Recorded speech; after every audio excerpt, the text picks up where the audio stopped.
Oke, ini awal tadi kita bicara coaching ya. Insya Allah nanti habis ini kita diskusi bagaimana membangun lembaga coaching yang besar. Sekarang yuk kita diskusi tentang coaching group. Jadi coaching group itu sebenarnya mirip dengan training, gitu. Cuma dia mendelivery, kalau training itu kan kayak ngajar ya. Dia harus berkembang dari pengetahuan kognitif ya, pengetahuan afektif. Afektif itu bicara tentang belief atau pendalaman. Psikomotorik ada merubah dari belajarnya menjadi keberanian dia mengaplikasikan. Nah, sering sekali di dalam training seminar itu hanya berhenti di kognitif atau di pengetahuan. Nah, dengan coaching group kita masuk ke semua event, semua step tuh. Pengetahuan dapat, beliefnya dapat, kemudian keinginan untuk mengaplikasikannya dapat. Karena di coaching group arahnya ke sana. Jadi coaching group sebenarnya bukan hanya mengajarkan, tapi juga membangun keyakinan, pendalaman bahwa dia bisa mengaplikasikan ini di kehidupan sehari-hari, di kerjaan dan sebagainya. Ini contoh coaching group dan kita masih pegang pakai Bali atau Grow atau apapun namanya. Jadi kita tetap pakai what, why, how, and if. Jadi caranya begini saja. Nah ini coaching itu kayak gitu, coaching group tuh jadi berdiri di depan gitu. Kemudian circling, kalau di dalam dakwah namanya halakok, jadi halakok jadi nggak banyak, jadi kita bisa melihat satu-satu orang gitu. Dan itu harus dalam engagement. Itu kalau offline ya. Kalau online pastikan kita jangan terlalu banyak. Kalau 20 menurut saya maksimal. Hendaknya di bawah itu. Jadi kita kenal si A, si B, si C. Karena kunci dari coaching group adalah engagement. Pengenalan kita dengan orang. Jadi karena kita nanti akan sering manggil orang. Coaching group itu not just teaching, tapi deepening. Nah, gitu. Jadi mendalami. Jadi coaching group begitu. Kalau di Zoom, usahakan kita bisa melihat orang-orang. Dan pastikan kalau di Zoom, apa namanya, semuanya on kamera ya, semuanya kameranya dibuka karena kita kembali kita sedang berinteraksi, memastikan bahwa dia melihat kita melihat dia, walaupun sifatnya seakan-akan terjadi interaksi di dalam. Dan awal di coaching group biasanya pengenalan siapa dia untuk awal sesi ya, siapa dia, kemana, dan kita menghabiskan rada lama untuk pengenalan orang-orang karena kita ingin terbangun koneksi. Jadi, di mana tempatnya dan sebagainya, siapa. Kalau perusahaan, posisinya apa dan sebagainya, kita perlu tampilkan. Nah, kemudian kita mulai. Nah, kalau kita membuat coaching group, kita pastikan sudah punya konsep. Kita pastikan seperti saya sering contohnya, what, why, kita tuliskan materi kita mau dibahas itu, pancing pertanyaan. Kira-kira pertanyaan apa? Mulai dengan what ya. Terus what apa? Apa ini, terus banyak-banyak yang kita lihat. Oke? Kemudian why. Kemudian how. Kemudian what if. What if itu apa yang terjadi jika. Ini masuk studi kasus. Apa yang terjadi jika. Agar karena orang yang bisa terlibat di what if, sebenarnya orang yang sudah memahami ilmu. Jadi kalau 3 itu nggak jalan, maka yang what if-nya nggak jalan. Jadi pastikan dia jalan. Dan kita mulai. Misalnya kita ingin ngajarkan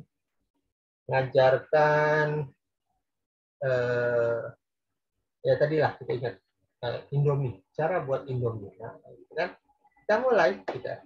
Jadi anggaplah gini ya, kalau kita buat Indomie ya. Nah, misalnya buat mie instan, ya. Kita tulis bahan perlengkapan. Kita nggak asal nyebut, gitu. Menurut bapak-bapak dan ibu-ibu, mie instan itu kira-kira bahannya apa aja ya? Jadi kita sebut ya. Pertama, misalnya ya jelas mie-nya. Terus apa lagi? Gitu. Tanya satu-satu. Kira-kira apa? Gitu. Misalnya, jadi kita beranggapan ini contoh ya, ini contoh. Kita beranggapan orang ini nggak ngerti. Anggaplah kita sedang menjelaskan cara buat mie instan dengan orang yang nggak bisa masak misalnya. Kita ada mie-nya, kemudian ada bumbunya, ada apa lagi? Sengket. Dan ini kita jangan basa-basi nah ini. Ya, kalau ada Bu Dinda, apa lagi Bu Dinda? Nah, Pak Mirsa apa lagi? Jadi kita harus sebut orang-orang agar dia bersuara. Kenapa? Karena kalau bersuara dia terlibat di dalam proses. Karena kalau dia nggak diajak ngobrol, dia nggak terlibat di dalam proses. Jadi kita harus tanya, bahannya apa aja? Satu, bisa kita sebut dahului ya, mie-nya. Yang kedua apa? Nah, Pak bisa apa Pak? Nah, gitu. Ini apa Bu? Tunggu start. Kalau nggak itu baru lanjut. Oke, terus apa lagi yang dimulai? Apa lagi? Perlengkapannya apa? Mungkin rantangnya gitu, atau apanya. Kemudian apa lagi? Jadi kita menantikan mereka menjawab. Gitu. Memang mereka harus interaktif. Mereka harus interaktif. Jadi jangan hanya kita basa-basi nanya, kita tanya benar. Kecuali mereka nggak ngerti baru kita tambahin. Oke, good. Nah, sebelum kita turun ke lapangan, kita membuat namanya proses. Kita buat alatnya. Prosesnya apa ya? Kita buat sendiri tuh biar nanti kita nerapin mudah. Oke. Nah, sekarang kita mulai ya, gitu. Nah, di dalam Indomie atau mie instan, apa langkah pertama yang kita lakukan? Yuk diskusi yuk, gitu. Oke, macam-macam tanya gitu. Ya, oke. Jadi buka unmute itu kalau dia mengganggu, Pak, on kamera ya. Kalau mengganggu boleh ditutup, tapi saat bicara dibuka. Karena ada sebagian orang yang suaranya berisik. Gitu. Kalau suara berisik ganggu untuk. Jadi saat bicara dia dibuka itu aja. Itu penting ya. Karena kalau enggak nanti ganggu saat dia jawab. Oke. Nah, kemudian apa lagi prosesnya? Clear. Kita dapat what. Ingat dapat what. Jadi kita mulai dengan what saat proses. Oke. Saya sekarang sebelum kita mulai proses, kita mulai dengan pertanyaan what. Apa yang membuat orang makan Indomie? Kembali cek ini orang. Melinda gimana? Berapa gimana? Mbak Arum gimana? Tanya masing-masing. Yang kedua, karena kita siapin ya pertanyaan gitu, apa yang membuat Indomie atau mie instan digemari? Nah, pertanyaan what itu kita tanyakan ulang pada audiens. Kemudian, apalagi apa langkah pertama? Satu dapat, kemudian dengan why. Why? Kenapa? Ini kita mulai kenapa. Kenapa Indomie? Kenapa orang makan Indomie? Kira-kira apa aja alasannya? Tanya lagi. Jadi kita perlu siapin tuh pertanyaan kenapa. Clear? Baru, yuk kita sekarang bicara tentang bagaimana membuat Indomie. How? Apa yang perlu dilakuin? Pertama langkah pertama. Kira-kira apa? Jadi kalau dia ngerti kita kasih tahu. Ngerti kita kasih tahu. Kita kasih tahu. Sampai selesai proses. Dan prosesnya begini. Begitu berikutnya baru kita bicara tentang apa yang terjadi jika. Kira-kira apa yang terjadi jika misalnya kebanyakan air. Apa yang terjadi jika misalnya kurang asin. Atau apa yang terjadi jika justru terlalu tawar karena airnya kebanyakan. Jadi kita sedikit kita tanya-tanya dan sebagainya. Begitu selesai semuanya, nah sekarang kita akan mulai. Ini boleh diskusi tuh. Apa insight atau pemahaman Bapak Ibu tentang proses yang sudah dilakukan? Kira-kira apa? Dan bagaimana membawa pemahaman ini di dalam kehidupan sehari-hari? Kira-kira apa hubungannya kehidupan Bapak Ibu dengan Indomie? Gitu. Atau dengan mie instan? Kira-kira apa hubungannya? Jadi kita pancing. Kenapa kita bertanya itu? Agar terjadi proses interaksi antara pengetahuan dengan dunia nyata. Makanya pertanyaan itu kita pancing. Nah, baru terakhir biasanya, oke, dengan selesai ini sebelum tutup, dengan pemahaman ini, bagaimana kita memperlakukan pengetahuan kita yang didapatkan ini di dalam kehidupan sehari-hari. Ada yang tanya, ada yang bisa kasih info. Nah, jadi kita pancing. Pada intinya, di akhir sesi itu kita memancing bagaimana data ini terkoneksi dengan kehidupan nyata agar menjadi sebuah ide baru ya di dalam kehidupan nyata. Jadi namanya kita mengajarkan sesuatu dalam bentuk coaching, kita ingin agar pengetahuan yang dia dapat itu nggak menguap, tapi menjadi lacur bagi kehidupan dia. Oke, ada pertanyaan dari sini? Tanya Pak. Ya. Itu kan tadi kita caranya tuh bertanya tentang subjek atau materi yang akan diajarkan pada saat itu. Kamera saya nggak bisa nyala lagi. Oke. Nah, terus itu ada kalanya kita memberikan materi itu yang si pesertanya itu benar-benar minim data, blank, minim data gitu. Itu gimana? Apa kita tungguin terus sampai mereka jawab atau kita menerima apapun jawaban mereka? Jadi kita memberitahu, kemudian koleksi. Misalnya buat mesin jet, cara kerja mesin jet, banyak orang nggak tahu kan gitu. Nah, oke, mesin jet tuh komponennya kira-kira ada apa aja? Blank kan orang? Oke, komponen saya kasih tahu ya. Ada ini, ada ini, ada ini. Kira-kira ada apa lagi? Saya nggak tahu. Saya tambahin 1, 2, 3. Dapat 1, 2, 3. Nah, sekarang yuk kita bicara fungsinya ya. Fungsi ini adalah ini. Fungsi ini ada ini. Fungsi ini ada ini. Kalau fungsi ini ada yang tahu nggak buat apa? Nah, gitu. Nah, jadi kita terkoneksi kan. Cara nggak tahu, nggak tahu. Jadi mesin jet. Oke, dapat semua perlengkapan. Sekarang yuk kita bicara cara kerja. Ada ini, ada ini. Kira-kira hubungannya apa? Nah, kayak gitu tuh.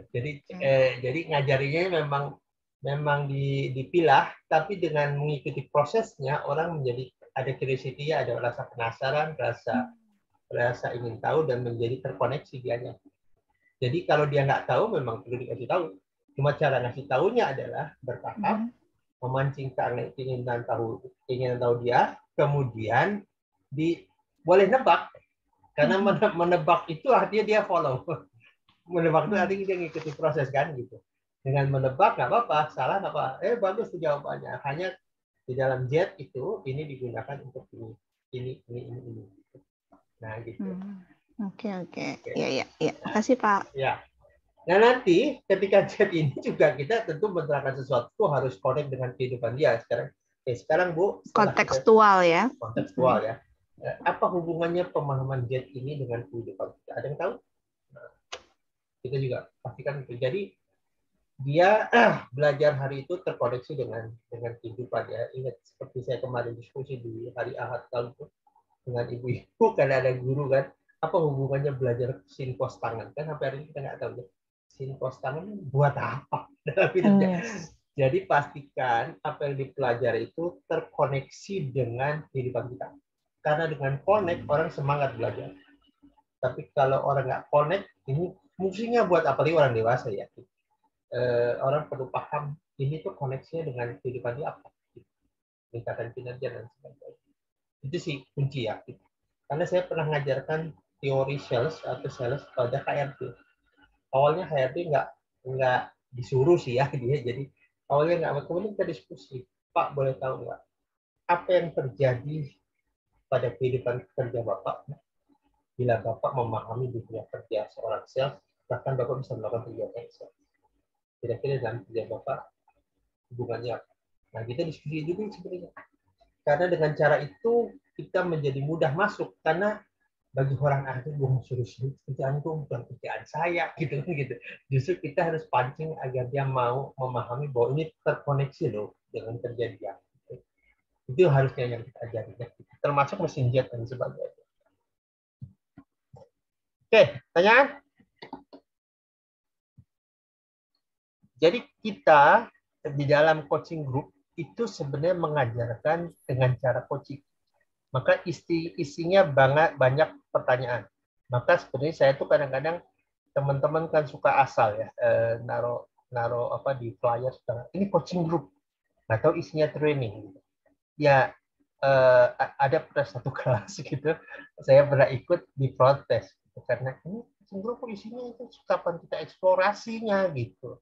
Karena dia ngasal nyebut coaching group. Kalau coaching group itu seperti itu, isinya adalah tanya jawab, nerangin tanya jawab. Kalau lihat bukunya Brian Tracy bukunya itu kayak gitu sebenarnya. Penjelasan, kemudian tanya jawab. Penjelasan, tanya jawab. Dan seperti itulah coaching group sebenarnya. Jadi kalau kita ngebedah buku ya, berbasis coach, caranya seperti itu. Jadi bab dipilah-pilah, kemudian diperas itu artinya dieksplor dengan pertanyaan dan sebagainya agar terjadi proses pendalaman pemahaman. Karena dengan cara kita menginteraksikan, mendiskusikan materi ini, kita menjadi lebih clear, lebih terlibat di dalam prosesnya. Pak, pertanyaan-pertanyaannya itu di awal atau di akhir materi? Di pertengahan boleh, di awal boleh. Misalnya sekarang Mbak Arum mau terangin apa? Let's say psikologi. Nah, untuk menerangkan psikologi ke ahli mesin, ke orang mesin. Ini kan susah gitu kan gitu. Let's talk. Boleh tahu nggak Bapak Ibu? Apa yang Bapak Ibu tahu tentang psikologi? What dulu tuh. Makanya kita kalau mau buat coaching group kita rinci itu. What, why itu kita buat pertanyaan-pertanyaan untuk mancing gitu. Untuk mancing sesi. Karena biar kita turun ke gelanggang itu punya persiapan gitu kan. Okay. Apa yang Bapak Ibu tahu tentang psikologi? Apa hubungannya psikologi dengan kegiatan Bapak di Mesir sehari-hari itu? Karena dulu saya pernah ngajarin sales engineer dan itu sangat susah karena itu sales engineer baru, backgroundnya ITB, ITS, itu bukan teknik semua. Bagi dia pertama apa yang Bapak Ibu tahu tentang dunia sales? Dunia sales itu sederhana Pak, barang murah ada, bagus pasti laku. itu pemauan orang teknik kan gitu. Saya tuh sering, dan itu sebenarnya kita diskusi karena itu masuk ke manusia. Karena orang teknik itu kan kita jadi paham, pikirnya sederhana. Barang murah bagus pasti laku. Nah, itu pikirnya gitu. Dan kalau orang nggak laku yang bodoh orang gitu. Itu mas ada barang bagus itu nggak mau beli. Itu cara dia berpikir.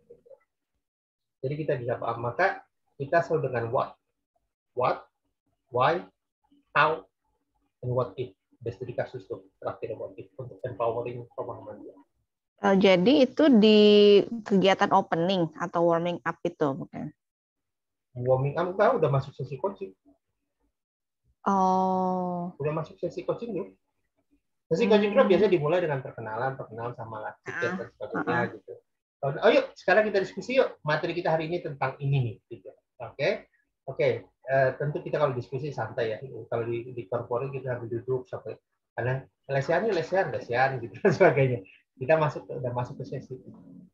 Saya belum pernah terapin ini di Zoominar atau Zoom, tapi saya pikir saya kemarin diskusi dengan bagus kalau diterapin kalau webinar sekarang. Karena sekarang kan webinar sudah terlalu banyak dan ada boring gitu karena lebih ke monolog kan gitu. Kemudian orang diskusinya lebih lewat kertas dan sebagainya. Mungkin dengan cara ini mungkin lebih menarik. Saya belum pernah nyoba sih, tapi terpikir juga coaching group. Nah, coaching group itu kan nggak banyak. Ini kayak gini nih. Ini kan ada 11 orang. Terlihat semuanya terdata. Tapi kalau ada 50 orang itu susah. Kalau 10 itu masih above range, 10, 15, 20 maksimal. Kalau di luar itu susah tuh kita. Karena ini kan bisa diskusi. Dan biasanya ditutup dengan terima kasih Pak ini, terima kasih ini. Kita saling sharing. Bahkan di dalam sesi coaching group, terakhir masing-masing orang boleh bicara. Jadi kita, apa yang didapat hari ini? Saya dari Pak Edwan nih. Pak Edwan kira-kira apa? Pak Luki apa? Pak Rahma apa? Dan itu menarik. Karena setiap coaching group itu insight orang beda-beda. Dengan caranya orang mengutarakan diri kita, malah membuat kita menjadi lebih dalam. Yang kedua, ini lupa lagi, saya kalau menutup ya. Di dalam sesi coaching group, ada istilahnya boleh memberikan pujian. Jadi misalnya gara-gara Mbak Arum memberikan komen sesuatu, sehingga terpancing insight dari orang lain. Maka saya akan mengucap makasih tuh kemarin Pak Firza, Pak Inadi, Mbak Arum, karena dari pertanyaan Mbak Arum, dari jawaban Mbak Arum membuka saya satu topik tentang ini. Dan itu boleh di dalam coaching group. Jadi kita pancing orang itu memberikan apresiasi terhadap pertanyaan, komen, apapun. Karena di dalam grup itu kita bisa saling support kan. Kadang-kadang kan Pak Mei ngomong apa, atau jadi oh iya nih Pak Mei ngomong membuka saya tentang sesuatu, saya jadi ingat sesuatu tuh, jadi nanya lagi balik. Dan itu menguntungkan grup karena semakin banyak orang membawa insight baru, membuka terus pendalaman baru. Dan itu kita memang berterima kasih. Kalau di dalam offline kita pakai apa tuh kertas berwarna yang suka ditulis itu apa namanya? Post-it. Post-it itu kadang-kadang ya sekarang saatnya memberikan proses, saya kasih ke Pak Mei, misalnya makasih Pak Mei, tadi buat satu-satu dikasih. Jadi ada sesi-sesi berterima kasih gitu. Kadang-kadang kalau perusahaannya ada budget gitu, yang paling banyak dapat post itu dapat hadiah, misalnya gitu. Tapi ini kalau di online susah. Tapi kalau di corporate juga ada tuh coklat kah, apakah targetnya lebih ke ini apa? Apresiasi. Jadi orang bawa hadiah dan siapa. Oke, siapa dapat postcard? Dapat 3, dapat 5, siapa dapat banyak? Nah, lebih banyak dapat hadiah dan sebagainya. Sesinya nggak lama ya. Sesi coaching group tuh 2 atau 2,5 jam gitu. Dan nggak lama. Gitu. Ini salah satu bentuk teknik coaching group untuk menjelaskan. Nanti ada sesi coaching group untuk problem solving.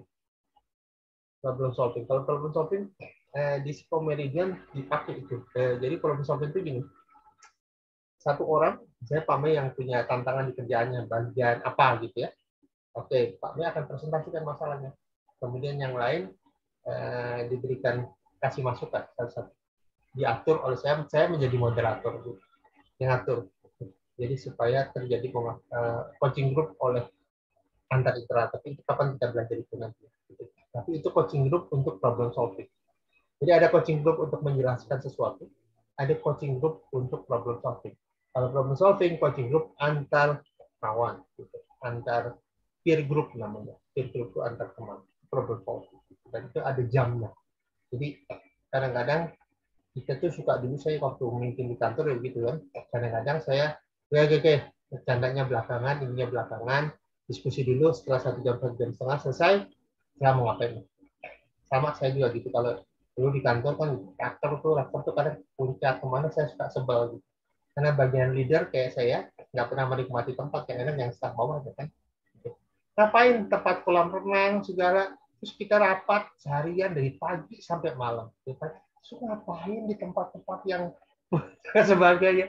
Lebih bagus rapat di Jakarta, kita ke puncak bareng, di situ mau happy sambil ngobrol nggak apa-apa. Itu yang sering kejadian sekali. Dulu saya rapat kantor tuh pasti rapatnya di Jakarta, baru ke puncaknya kita rintan. Orang ke puncak kemana, nyewa kolam renang nggak dipakai, saya nggak pernah menikmati apapun karena di tempat itu. Oke, ada pertanyaan di sini tentang coaching group? Ari, ya. Suara saya jelas nggak ya? Jelas ya. Jadi kalau saya boleh nggak Pak Ari via chat. Jadi diskusinya karena misalnya audiens saya itu sekitar 40 sampai 50. Saya tanya gitu, what if-nya itu dengan chat, silakan jawab gitu. Jadi kita berkomunikasi via chat kalau Zoom ya. Terus yang pertanyaan saya, misalnya jawaban dari peserta itu salah gitu. Apakah kita bisa juga ngasih tahu Anda salah gitu, yang benar begini. Itu boleh atau ya udah kita respect dulu. Oh, terima kasih atas responnya, Anda luar biasa. Baru kita jelaskan yang benarnya. Karena kalau di coaching itu kan nggak boleh mulai beli ya. Apa yang mereka katakan itu ya mencerminkan dia gitu. Saya khawatirnya kalau kita mulai beli, oh salah nih, yang benar gini gitu. Itu gimana ya Pak Ari? Makasih Pak. Ya, 140 kebanyakan dari 40. Kalau Bapak mau pakai prinsip kerjanya, tapi kalau menerapkan sesi coaching di 40 orang terlalu berat, terlalu panjang. Jadi, karena lumayan. Tapi kalau dalam sesi coaching group, kalau ada orang jawab salah, ini menarik nih ya, kata menarik menjalui. Bapak menjawab ini, boleh tahu nggak apa cara berpikir Bapak? Boleh tahu nggak? Ini menarik juga menurut saya. Oh itu maksudnya kan gitu. Oke, dari sisi itu mungkin benar. Cuma ini kita bicara dari sisi ini jawabannya begitu. Jadi kita nggak menyalahin Pak. Jadi kita tetap puji dia, tapi kan gini, setiap orang menjawab itu biasanya ada dasar berpikirnya kan, ada belief di dalamnya. Oh mungkin Pak Mas Farifai begini nih, maka saya jawabnya ini. Maka tanya apa background dia, apa latar belakang dari jawabannya. Dengan cara ini. Kalau dari situ saya setuju Pak, gitu Pak. Cuma sekarang saya lagi di sisi ini, atau dari situ saya setuju Pak. Sekarang kalau dari sisi ini Pak, gitu. Ya, Bahkan kalau maksimum 20, the less the paling lebih dikit lebih bagus gitu. Karena maksud saya coaching itu kenapa 20? Karena kita nanti akan manggil satu-satu nih, Pak Mei, Pak Firza, mintain pendapat, minta diskusi gitu. Kalau terlalu banyak orang, kita kan milihnya banyak tuh. Jadi susah. Gimana pendapat Pak Rifai? Gimana pendapat Pak Edwan? Kan kita enak. Ya, apa gilirannya enak. Tapi kalau banyak, siapa lagi yang belum tanya ya? Itu susah gitu. Jadi karena coaching group itu memancing orang untuk terlibat di dalam proses diskusi. Kalau dia nggak terlibat di dalam proses diskusi, dia nggak apa tuh? Dia nggak terlibat, dia nggak dapat materi. Yang kedua, jangan kita juga terlalu asik ke satu orang. Misalnya gara-gara materi ini, kemudian ada Pak Rifai banyak komen. Akibatnya saya naik Pak Rifai itu, saya itu nggak boleh. Kita harus kata ke yang lain. Karena ada orang yang banyak komen nggak jadi masalah. Ini menarik nih Pak Rifai, boleh tahu Pak Mei, menurut Pak Mei gimana? Nah, jadi kita harus nyapa orang. Jadi nggak boleh fokus ke satu atau dua orang. Karena terlalu asik nanti yang lain dicuekin. Dia main kartu sendiri. Itu maksudnya begitu. Pak Ari, ada kalau jawaban saya paling kesel tuh kalau dia jawabannya Pak, saya sama si A. Jawaban saya sama si A. Idem. Itu gimana tuh Pak? Itu yang saya belum ketemu tuh gimana nih ya supaya gitu. Kalau sama, luar biasa Bapak sama nih. Boleh tahu nggak Pak? Apa yang membuat keyakinan Bapak sama dengan beliau? Nah, Bapak explore aja gitu. Sama karena bisa jadi sebuah jawaban yang sama belum tentu sama latar belakangnya. Saya menarik nih Bapak sama, boleh tahu nggak latar belakang Bapak menjadi sama apa? Itu aja Pak. Karena di balik kesamaan itu ada dua kemungkinan, malas jauh. Atau dia memang benar-benar punya bilik yang sama tentang materi tersebut, punya mindset sama, punya peta berpikir yang sama. Gitu. Dengan cara itu mungkin kita bisa memahami dia. Gitu. Jadi kalau sama kita explore. Demikian juga kalau satu lagi ya baru. Ya. Jadi kalau dia bilang saya belum ngerti Pak. Nah itu gimana Pak? Nah ini menarik ya Pak. Kita kemarin udah bicara mental model ya. Saya pernah cerita siapa tuh penceramah yang dari Pakistan Amerika itu saya suka itu kan dia. Dia cerita ya kalau orang belum ngerti itu pastikan kita tanya bagian mana yang belum ngerti. Jadi cerita kita sejam nih.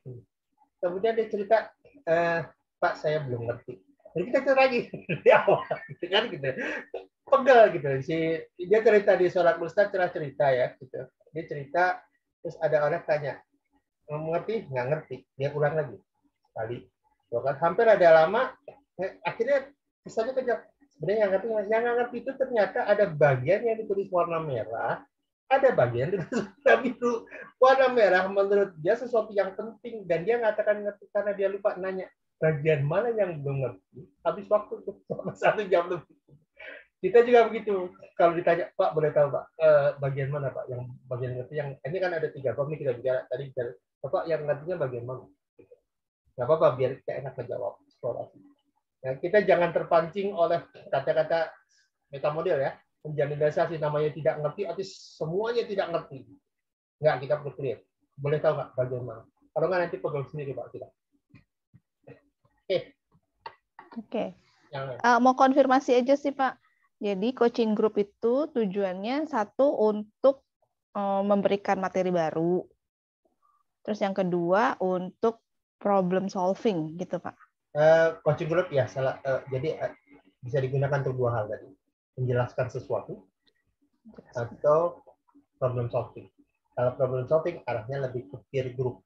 Peer group itu grup antar teman sejawat. Gitu. Pernah lihat saya share nggak? Waktu saya kirim ada di linknya Bali. Saya pernah mimpin coaching group problem solving timnya dari First Travel. Yang sebenarnya saya udah diam mau ikut komen sebenarnya. Yang salah itu pimpinan lu. Saya mau komen, saya diam.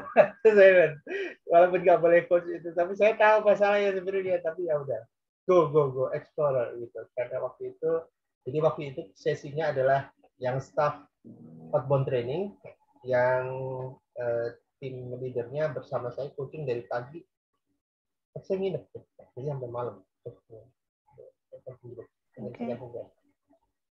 Ya. Itu Pak, ada pertanyaan Pak Firza, kayaknya mirip pertanyaan saya yang tadi tuh. Untuk pembukaan coaching, Pembukaan itu kembali kita yang jelas punya tiga hal yang kita perhatikan. Pertama, menjelaskan sesuatu. Yang kedua, harus berhubungan dengan kehidupan mereka. Entah kinerja atau apa. Jadi kita kalau jelaskan sesuatu, punya hubungan dengan dia.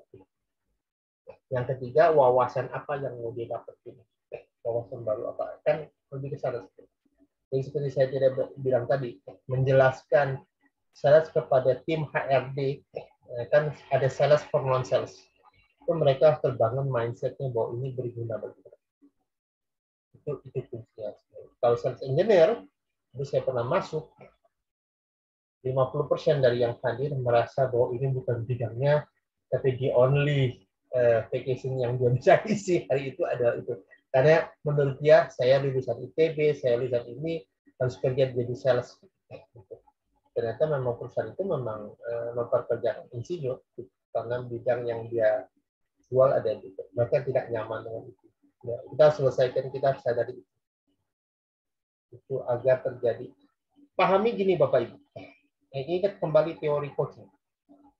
Pikiran kita tuh isinya tanya jawab. Ya? Jadi kondisi mental kita itu bergantung dari tanya jawab yang ada di pikiran kita. Begitu tanya jawabnya chaos, kondisi mental kita chaos. Begitu tanya jawab kita yang menang adalah bagian yang down, maka mental kita down. Disitulah tugas coach mengintervensi proses dialog itu, agar dia pertanyaannya, tanya jawabnya menjadi efektif.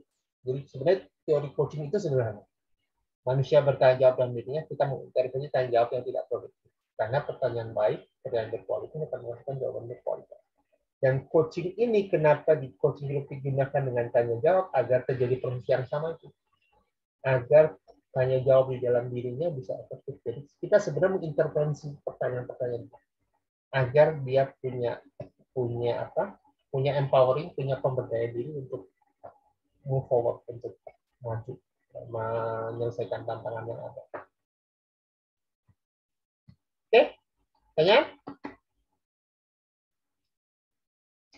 Yuk kita mulai yuk latihan yuk. Kita mau jelasin apa? Misalnya kita mau jelasin latihan ya. Jadi, apa yang susah ya?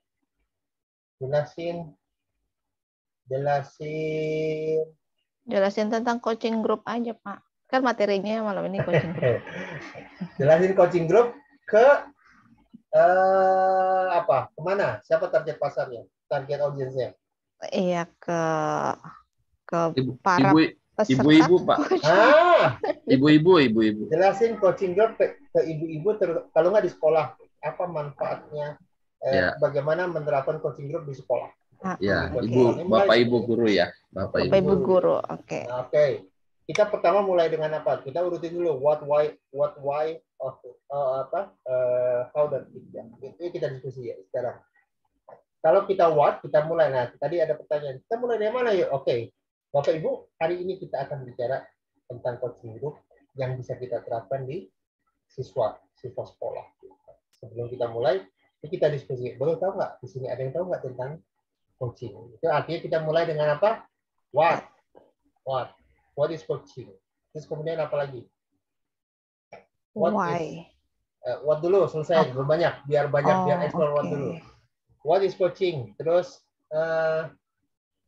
apa pentingnya coaching buat Bapak Ibu guru? Nah, gitu. Apalagi pertanyaan mulai dengan what? Apa manfaatnya buat siswa? Apa manfaatnya buat siswa? Terus apa lagi? Apa metode coaching? Apa metode coaching yang bisa digunakan di sekolah ya gitu. Yes. Ya, sama satu lagi deh. Kira-kira apa?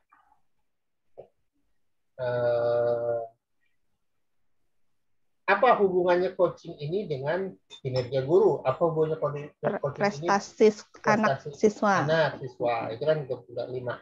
Ya, kita aja boleh tahu nggak Bu? Apa ini buat coaching? jawabnya kan bisa macam-macam sambil dia benar-benar betul Bu. Nah, coba coaching itu maksudnya seperti ini Bu. Coaching itu kan gini sambil terangin ya gitu. Kemudian next question gitu. Jadi di balik pertanyaan kita membenahi sambil kita menjawab pertanyaan-pertanyaan yang kita sudah siapin. What, why, how itu kita sudah siapin. Karena kita bicara why, kira-kira kenapa coaching diperlukan, kan gitu. Kak, nanyanya satu pertanyaan langsung jawab atau Satu pertanyaan, oke. kita kasih pertanyaan banyak? Enggak, satu-satu. Oh, enggak, satu-satu. Sambil tahu dibahas, jawaban mereka dibahas, kemudian jump ke next question. Jump ke next question. Nah, di dalam menjawab pertanyaan dan mengomentari jawaban mereka, disitulah ruang kita bisa nerangin. Maksimal 5 pertanyaan ya? Enggak sih, berapapun boleh. Oh gitu. Enggak ada maksudnya. Enggak khawatir kebanyakan di what-nya atau di why-nya gitu. Atau kita malah jadi ngalir, jadi kebawa sama jawaban. Kita perlu juga lihat durasi waktu. Jadi kita lihat durasi waktu kan. What ini saya akan selesaikan di let's say 10 menit atau 15 menit. Why, ada kalanya kita lebih dalam di what-nya dibanding di why-nya. It's okay juga. Ada kalanya. Coba jangan lupa how-nya ada rada lamaan. Karena how-nya itu kan memang materi yang mau kita berikan gitu ya. Oke, why, what, sekarang bicara how. Menurut Bapak Ibu bagaimana coaching ini diterapkan di ya itu kenapa masih harus coaching? Bagaimana Ibu diterapkan di dalam kegiatan kita? Gitu. Kan berarti what sekarang udah ngerti coaching kan?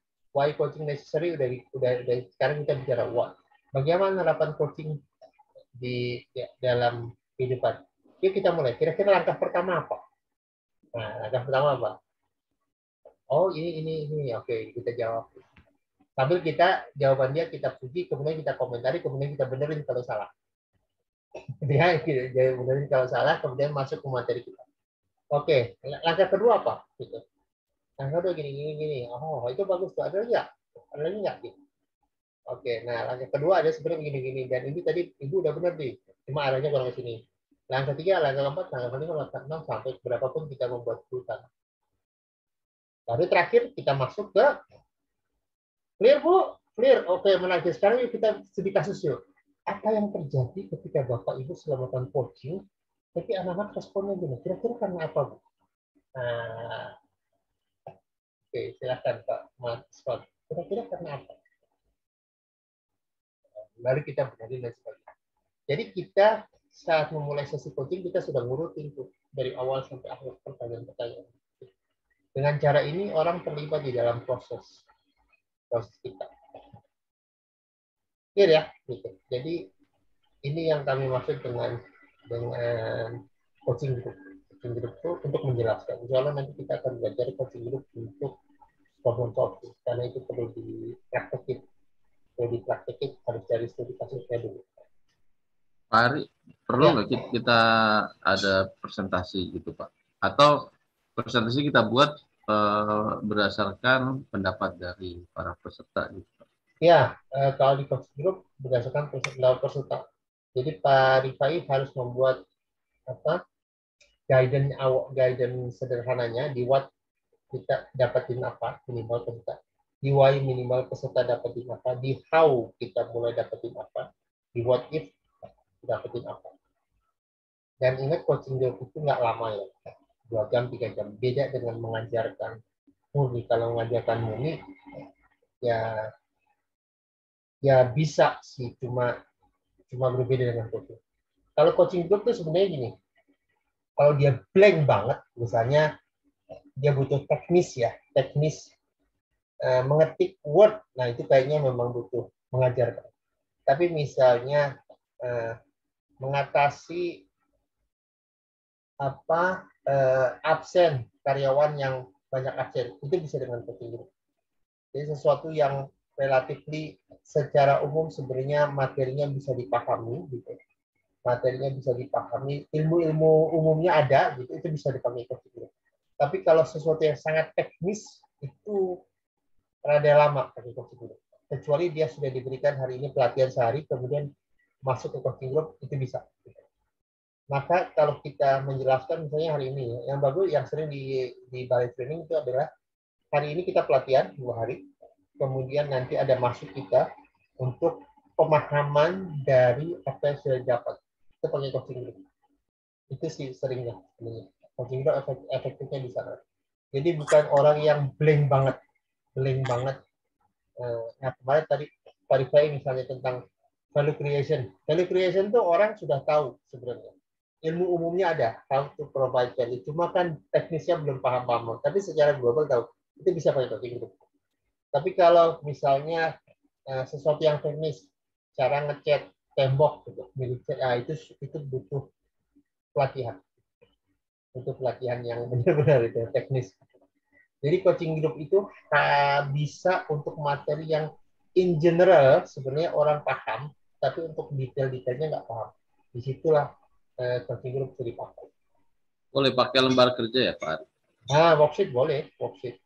Kalau worksheet sebenarnya lebih ke teknis sebenarnya sih Pak. Tapi bisa dipakai sebenarnya. Worksheet itu kita gambarin global tuh. Worksheet kita berisi ini. Di sini Bapak Ibu menjelaskan tentang apa tuh. Ini apa itu bisa sih pakai itu. Menjelaskan. Cuma kalau worksheet ada lama ya proses. Pada intinya gini, coaching itu sangat bagus di level kalau kognisi pengetahuan. Jadi orang tahu itu belum pas. Coaching itu pengetahuan itu lebih di training, tapi dimasuk ke level belief bahwa pengetahuan ini bisa kita praktekkan, itu level coaching sampai ke level praktek. Jadi kalau pembelajaran itu kan kognitif, afektif, psikomotorik kan. Kognitif itu pengetahuan, technical how to do-nya itu sebenarnya training lebih bagus. Tapi masuk ke proses berikutnya, itu coaching group lebih pas. Jadi kalau kita menjelaskan tentang olahraga, cara main bulu tangkis, raket, pegang raket itu training. Begitu selesai training, bagaimana dia bermain dan sebagainya, itu coaching main. Makanya sebenarnya trainer pelatih bola di SSB itu namanya pelatih. Begitu masuk ke kesebelasan sudah coach. Karena berbeda. Di kesebelasan dia tidak lagi ngajarin main bola, tidak ngajar lagi teknis bermain bola. Dia mengajarkan bagaimana pengetahuan itu bisa diterapkan di dalam permainan dengan strategi dan sebagainya. Jadi kalau Bapak Ibu nih punya sekolah sepak bola, kalau yang dilatih masih umur belasan, itu namanya pelatih trainer. Ibu sudah masuk ke sebelasan, namanya jadi coach. Itu berbeda kan, makanya gitu. Di dalam praktek ya. Oke. Pak, berarti nanti di awal kita sesi pengetahuan dulu nih dengan training gitu ya Pak ya. Baru nanti setengahnya sesi coaching group gitu. Ya. Kayak Mbak Arum menerangkan psikomeridian. Kan orang nggak ngerti. Ketuk-ketukan gimana segala kan. Itu training dulu sehari. Dan next-nya bagaimana memakai psikomeridian untuk peningkatan kinerja. Itu butuh coaching. Pakai coaching di situ. Oke. Ada rundown-nya gitu nggak sih Pak? Minute by minute-nya gitu? Kalau di coaching itu rada susah, cuma kita punya patokan. Jangan sampai kita asik di what atau kita belum sampai how.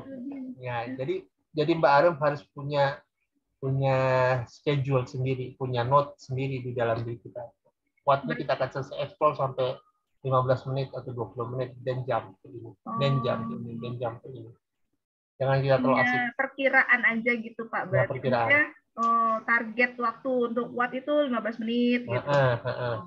Termasuk kalau kita sudah mengkonsumsi waktu lebih banyak, artinya kita mengurangi waktu lain. Misalnya terlalu asik kita bicara di why-nya. Ini menarik nih kalau dibahas. Ya udah, mungkin kita skip, kita kurangi bagian how-nya, bagian yang lainnya apalah. Itu sih gitu. Tapi itu nggak mengurangi kualitas dari sesi coachingnya ya? Karena di coaching group targetnya adalah mereka terlibat dan punya belief itu masuk ke afektif ya, belief tentang ilmu tersebut dan mau mengaplikasikan menjadi salah satu tools dalam pekerjaannya. Dan itu adalah masuk ke dalam, kalau kita seorang hipnosis atau NLP itu masuk ke dalam data pikirannya. Dan untuk bisa masuk dia butuh willingness-nya, butuh belief bahwa dia mau kerjain. Itu lebih ke sana sebenarnya. Lebih ke sana. Ya, makasih Pak. Oke, yang lain. Dan ini sebenarnya bisa untuk ada ibu-ibu ngajarin suaminya bersihin, termasuk saja nggak bisa bersih-bersih, nyapu dan sebagainya. Karena suatu saat dia perlu ditinggal kan, ibu-ibunya mau ada kegiatan 2 minggu kan rumah kotor tuh, suaminya suruh nyapu dan sebagainya, suaminya nggak biasa nyapu kan gitu. Maka cara ngajarinnya nyapu itu udah tahu orang gitu. Maka boleh tahu nggak cara nyapu gimana ya? Cuma pastikan suaminya mau diajarin sama ibunya gitu ya. Itu pastikan, jadi jangan ibunya nggak, jangan itu. Jadi ibunya mau pergi 2 minggu, suaminya diajarkan dengan cara coaching.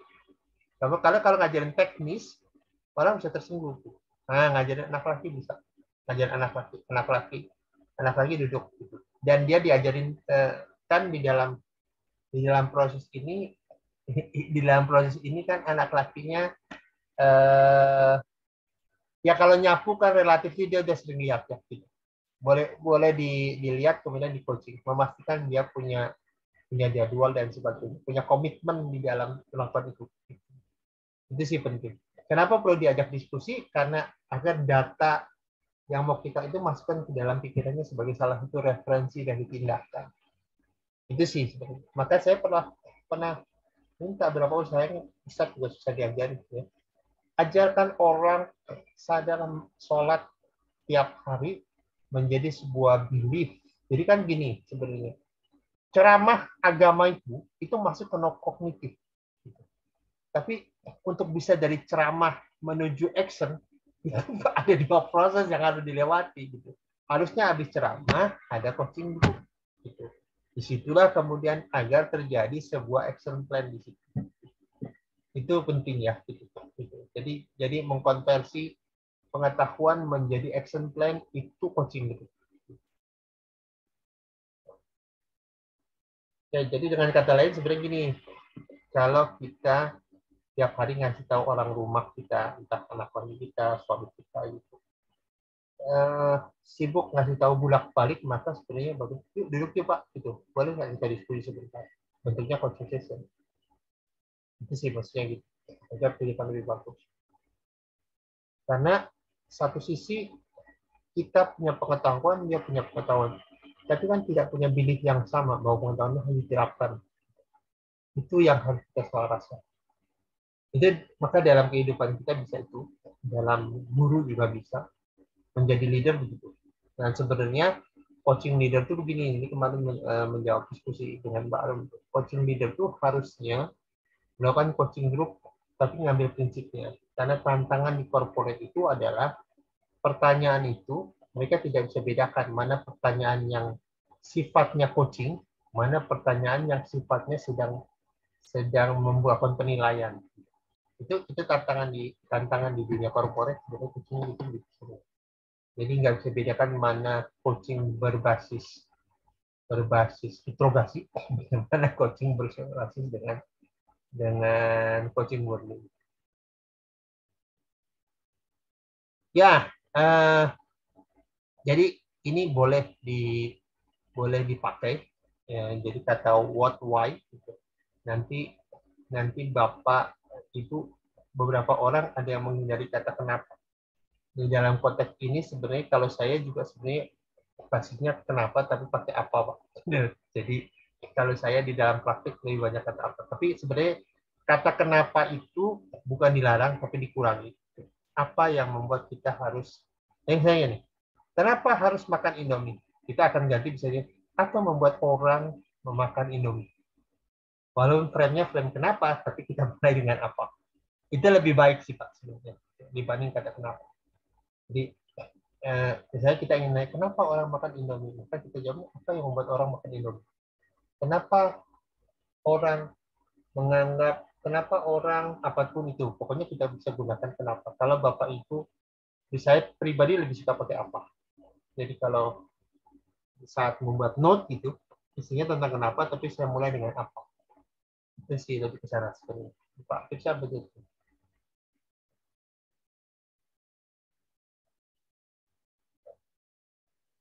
Ya, kalau coaching dia agak evaluasi itu konteksnya sebenarnya lebih ke ini sih. Di dalam coaching itu gini sebenarnya. Coaching group itu arahnya agar pengetahuan berubah jadi tindakan. Itu sih kuncinya. Coaching itu arahnya ke sana. Jadi kalau kita jelasin lama-lama terus hanya berhenti di pengetahuan kan nggak enak. Tapi bagaimana pengetahuan itu menjadi sebuah tindakan. Itu yang mau kita kerjain. Evaluasi itu artinya assessment kan, memahami bahwa dia udah ngerti. Bisa juga pakai coaching. Oke, yang lagi? Ari, kalau grup coaching ada perlu nggak kita buat agendanya gitu Pak? Jadi misalnya kita udah, ini misalnya tadi membuat mie goreng ya, Indomie. Agendanya adalah kapan kira-kira Ibu mau mengerjakan ini gitu. Sambil kita evaluasi gitu Pak, itu boleh nggak? Boleh, apa-apa itu boleh. Apa yang bagaimana? Jadi kalau di corporate kan coaching itu tuh dipakai Pak. Ada namanya EEC namanya, EEC, Employee Empowering Program. Itu dikerjakan oleh apa tuh Pak? Ada sebuah perusahaan. Dia itu mahal Pak. Kalau kita ikut sesinya 18 juta itu 6 bulan, kurang lebih 4 kali 6, 24 sesi. Isinya coaching group. Isinya coaching group. Saya lupa nama perusahaan. Isinya coaching group dan dia masuk ke perusahaan-perusahaan. Itu namanya Employee Empowerment Program, EEC. Dia punya agenda, Pak. Agenda satu, bahas ini agenda. Jadi selama 24 sesi itu, dia punya agenda masing-masing sesi bahas apa. Dan berubah menjadi action plan. Awalnya fokus ke sales, gitu. Tapi kemudian berubah menjadi berkembang kemana-mana.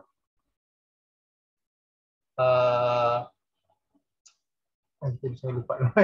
Pokoknya ada perusahaannya. Bukan loop ya? Bukan.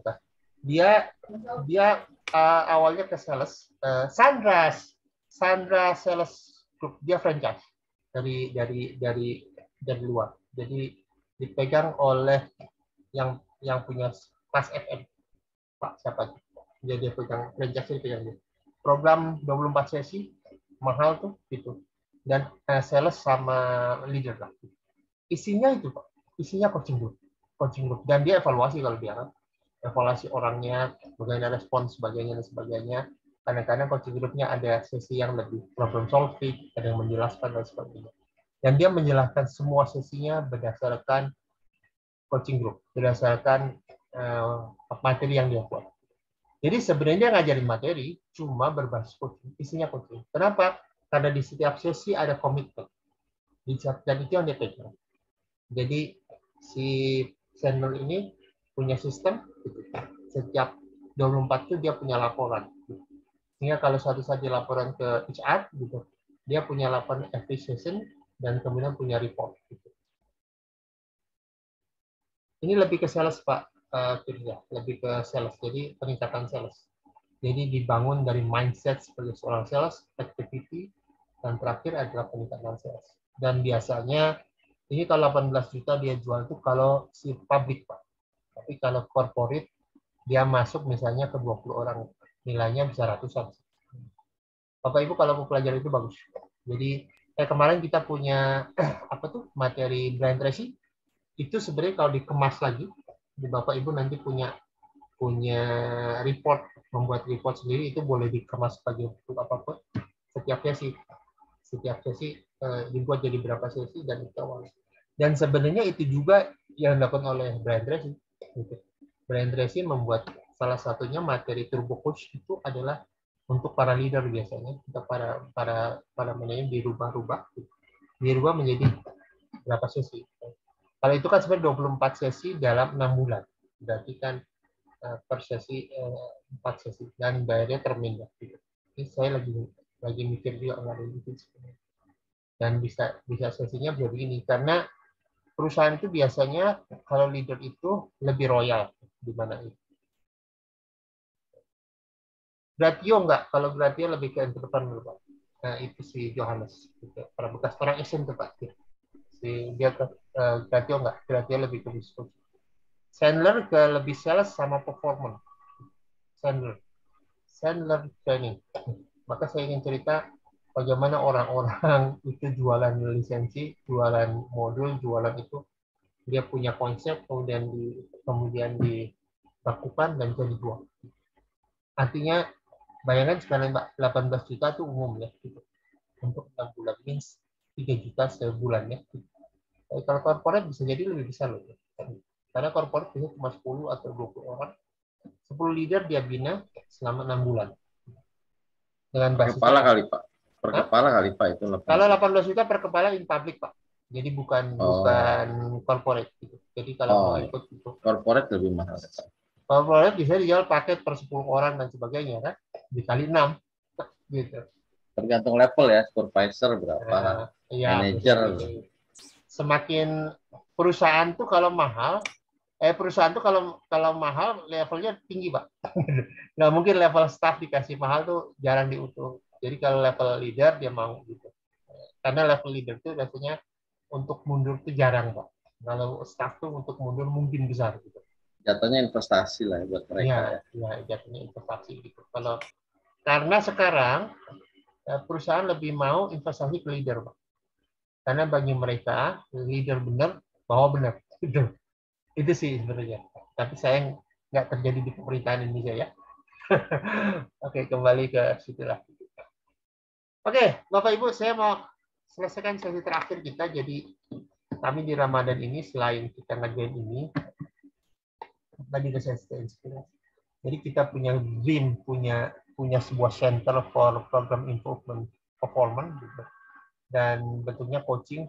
Saya mau satukan coaching, terapi dan speaker, public speaker kalau bisa. Jadi di bawah satu bendera. Nanti kita punya platform itu isinya adalah coach dan sebagainya. Jadi kita kayak Gojek, perusahaan kalau mau butuh coach, tinggal cari coach seperti apa dan sebagainya. Kemudian begitu clear, kita munculkan sejumlah nama di situ. Begitu dapat, gitu, nanti tinggal ngubungin perusahaannya, kooperasinya minta ngubungin coachingnya, kemudian transaksinya lewat kooperasi, nanti sharing kayak Gojek, dan kooperasinya di milik kita semua. Nah, ini sedang kita gagas. Tadi kemarin saya bicara dengan orang Basnas juga. Basnas itu punya tim untuk pembinaan UKM mikro. Jadi saya bilang, yuk bantu terlibat saya. Nanti timnya bareng-bareng buat. Jadi saya lagi, mungkin teman-teman nanti bisa bantu juga. Saya yang menjadi coach. Ini terus program Ramadan ya. Jadi program Ramadan yang menjadi coach itu kita infakkan, mungkin infaknya 50-100 ribu besok harus dirapati. Agar terjadi proses estafet ilmu, sehingga kita punya banyak orang terlibat. Begitu banyak orang terlibat, kita buat koperasi. Karena kalau ada 10.000 atau 20.000 orang, koperasi orang simpanan pokok 50.000 atau 100.000 aja nilainya sudah besar. Dan itu bisa membangun platform sendiri dan sebagainya. Maka sekarang saya fokusnya adalah bangun komunitas dulu. Komunitasnya terbentuk di Ramadan ini ya, kemudian baru kita buat kooperasinya. Itu arah kita, agar nanti kita punya perasaan. Maka harusnya kita punya semangat tuh, bangun perusahaan kayak Action Code dan sebagainya. Kita dengan banyak orang bisa bangun, dan kita bisa bangun perusahaan lembaga coaching besar yang basisnya platform. Di platform itu nanti ada data teman-teman, termasuk background-nya dan sebagainya. Misalnya background-nya lebih di quality ya Pak, bisa turun tuh, karena menjelaskan tentang quality secara coaching lebih pas. Gitu. Mungkin teman-teman nanti ada bagian sales, lebih ke sales dan sebagainya, jadi lebih bagus. Dengan cara ini sebenarnya kita punya lembaga besar, gitu, dan dibiayai dan koperasi, dan nanti bagi hasil koperasi, dan kita juga semua memiliki sahamnya di koperasi. Jadi di Ramadan nanti kita akan rekrut sebanyak-banyaknya orang, mungkin teman-teman nanti bisa bantu, gitu, dengan sistem estafet. Dengan cara ini kita bisa dapat banyak orang, kemudian sama-sama bangun perusahaan coaching agar kita bisa menjalankan profesi ini dengan benar. Maksudnya gitu. Karena selama ini kita tuh, saya lihat di IBH ada orang pelatihan begitu banyak orang. Saya tanya, lulusan IBH ada berapa orang sekarang? Ada kurang lebih 50.000 hipnoterapis sebenarnya. Tapi yang praktek kurang dari 10%. Bahkan saya lupa berapa. Ada juga lembaga asosiasi hipnoterapi, NLP, banyak, tapi juga yang praktek nggak banyak. Why? Ya karena dia tidak punya fasilitasnya. Kita perlu sediakan fasilitas itu agar orang mau praktek gitu. Agar orang mau praktek dan punya visi, ya dia bisa jadi profesional di situ. Dan salah satunya platform bisa menyelesaikan. Dan bagi perusahaan juga untungin, dia profil dan sebagainya, dan dia lebih mudah dapetin orang yang tepat untuk meningkatkan kinerja perusahaan. Ya, Pak Ari, gitu. Ya. Pak Ari, Ya. ada potensi juga dana CSR, Pak. Ya, coba tadi memang benar kata Mbak Arum tuh. Sekarang itu dana CSR itu perusahaan itu kan banyak diselewengin, Pak. Banyak nggak benar tuh ya. Saya tahu yang nggak benernya seperti apa.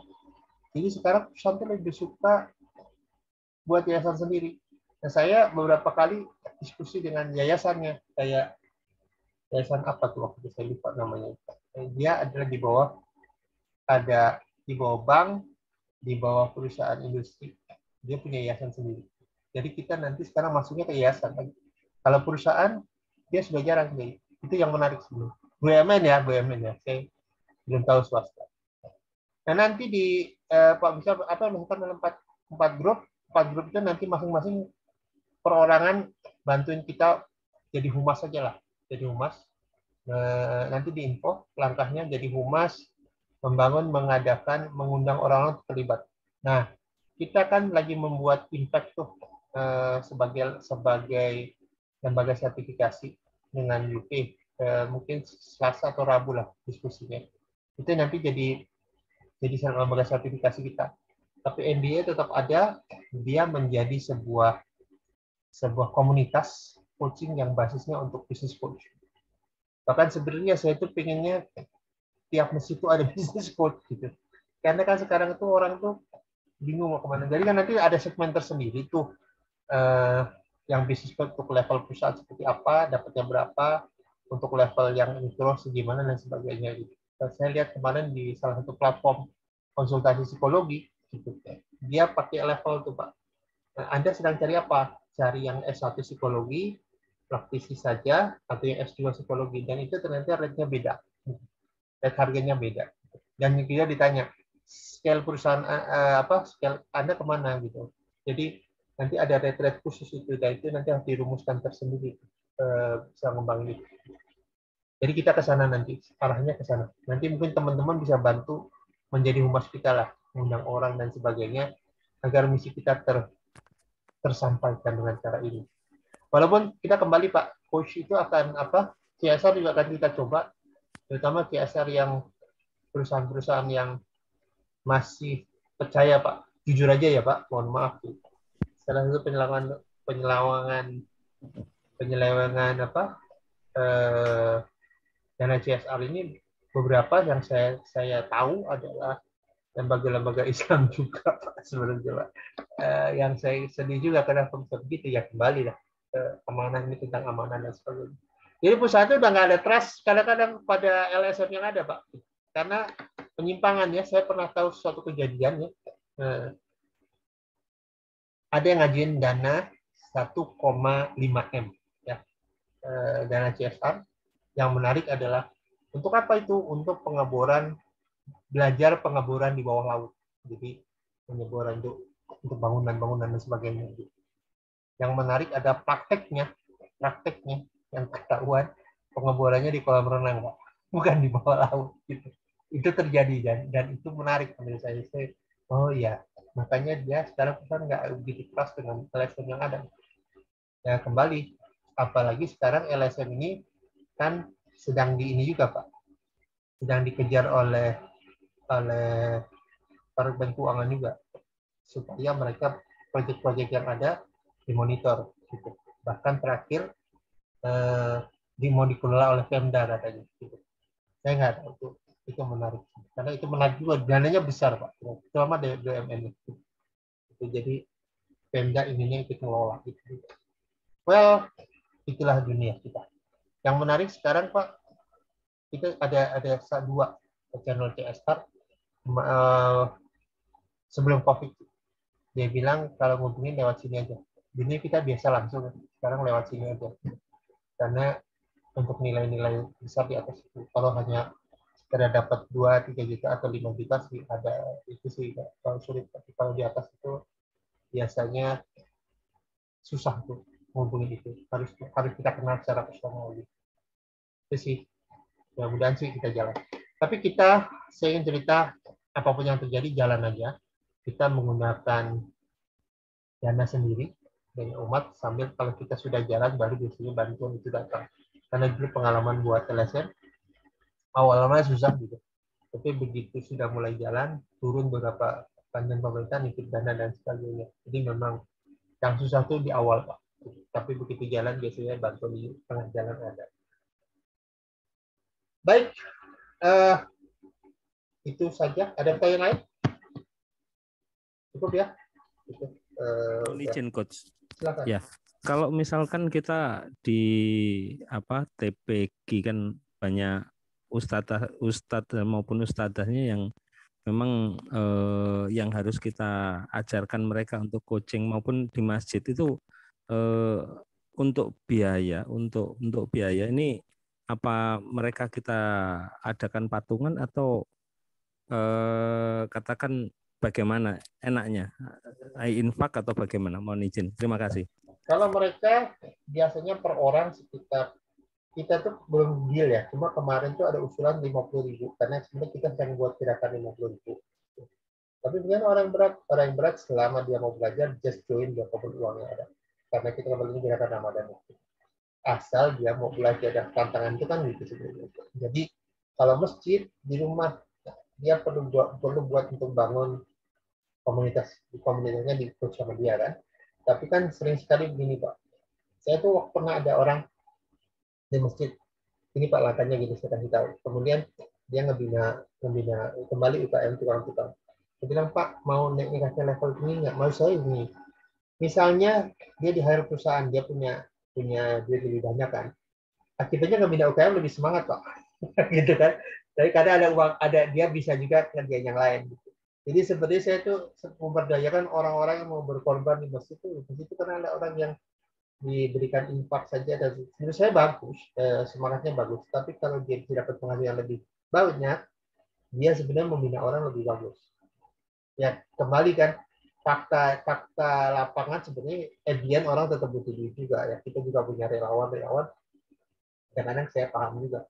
Relawan ini dapat apa ya? Karena pada ujungnya satu saat dia berbentrokan dengan kehidupan pribadi dia kan. Ada uang dan sebagainya. Karena cari duit ya. Biarpun hanya relawan, tapi harus punya ruang di mana bisa tumbuh juga cari duit. Itu juga perlu dibangun sebenarnya. Agar kita dia punya. Jadi kalau memang ada mau, gabung aja di kita. Gitu.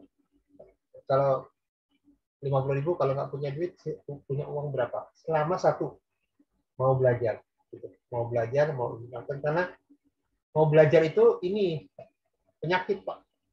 Penyakit itu gini sebenarnya.